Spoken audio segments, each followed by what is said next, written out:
And then this building just 400 feet away, there with the white roof, that is the building, the lower part that the gunman climbed up on top of. But notice today where you see the yellow fencing around the air conditioners there.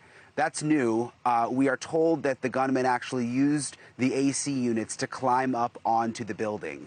And the initial reporting that he used a ladder to get up is inaccurate. We're told that he used those air conditioners to actually climb up. So that's new today. I want to try and get into the mind of the shooter now, though, also figure out what went wrong and how he went undetected. Let's bring in former Secret Service agent Paul Eckloff, who worked for the Secret Service for more than 2 decades. Paul, thank you for joining us.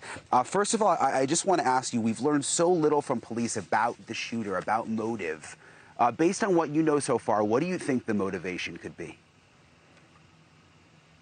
The best way to get an indicator of what this potential assassin's motivations were or his mental state is to look at a history of shooters in America.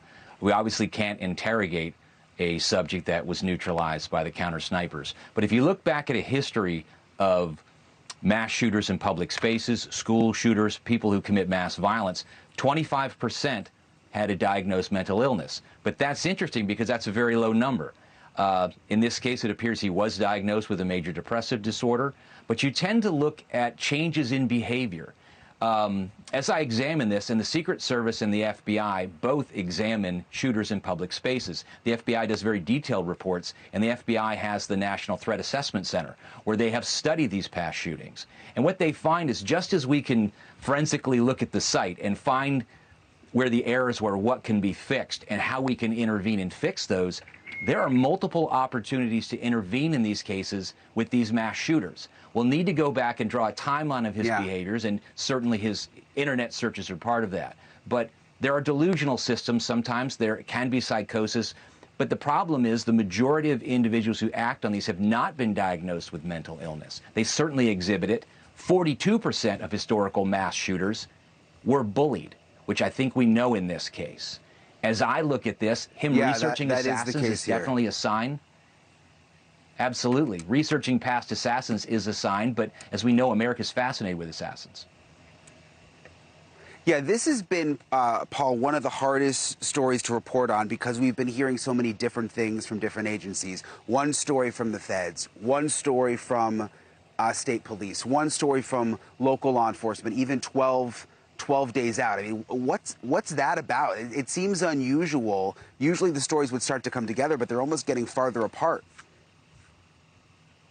This is really troubling to me, having been at these and planned these events. The public communications plan is part of any protective model. When we would travel with the president, we would visit the hospitals, do a walkthrough of any place he might be treated, whether that was surgical bays or recovery areas. But we also scouted out small auditoriums where the press could be gathered and briefed. If you look at mass shootings in the past, if you look in Uvalde, within 24 hours, the public was given who, what, why, when, where, and how.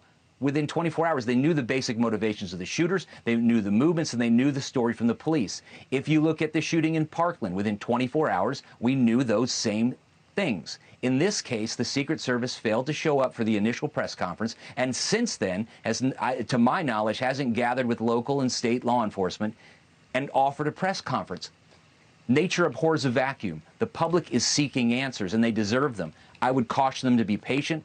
But it is a major failure, not only in this assassination attempt, but in getting communication out to the public to start filling these gaps, because where the federal government leaves the holes, people will fill with conspiracies and fear. Hey, thank you for watching.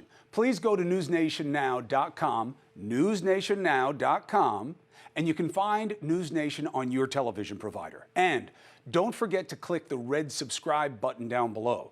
Then you will get more of NewsNation's fact-driven coverage.